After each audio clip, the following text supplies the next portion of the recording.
Hello, I'm Kevin Berger. The Great Recession may be officially over, but the poverty rate continues to expand, especially in suburban areas around the country, and the Twin Cities is no exception. Neighbors, Inc. is one of the organizations ready to lend a helping hand in the Southeast Metro area. Executive Director John Kemp is here to tell us more about their work in this segment of Newsmakers. Thanks for joining us, John. Thank you for inviting me. When you hear about poverty in the suburbs, I think that might startle a lot of people. They might drive down beautifully tended streets, not really see it. Tell me about the kind of poverty pockets that exist in suburban areas. There's a lot of poverty that is hidden. A lot of people who are living near or at the poverty level who don't want anybody to know that that's the case.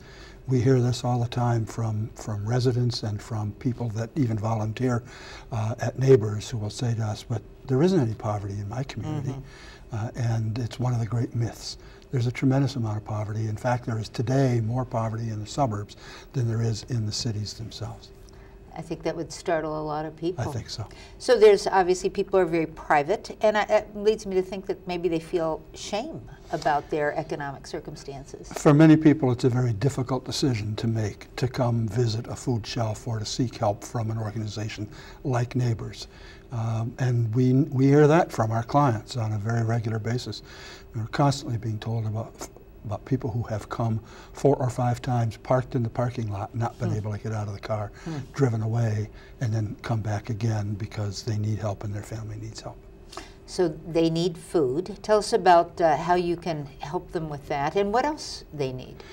We have a variety of programs. Our biggest one is our food shelf. We now serve between 500 and 600 families a month at the food shelf.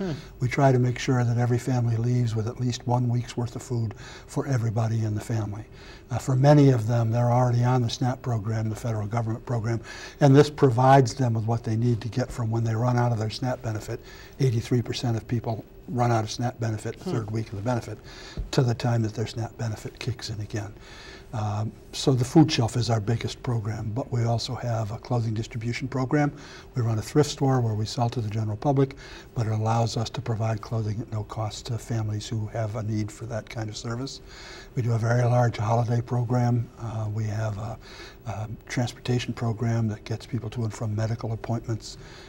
We have a calling program that calls people who are confined to the home. And we have an emergency cash assistance program that in some instances can provide some cash assistance to allow people to remain in their home, people who are at risk of losing their housing. We can help them remain in How do you provide these services? Who does the work that it takes to help folks? From our beginning in 1972, we have always done our services, provided our services through volunteers. So today we have 14 staff people, about 12 full-time equivalent people who work on staff. And our job is to organize and to make sure that the resources are there for volunteers to do their work. Last year, 2014, we had 1,678 volunteers who provided the equivalent of 22 full-time people.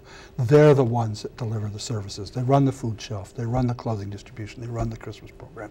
Everything is done by volunteers. Well, with that many volunteers, they must find it a gratifying experience. We hear that a lot too, and it took me a few years to realize that the program we provide that allows people to have a place to come, volunteer their time and their service to others in the community is just as important a program for us as the food shelf or the thrift store or anything else that we do.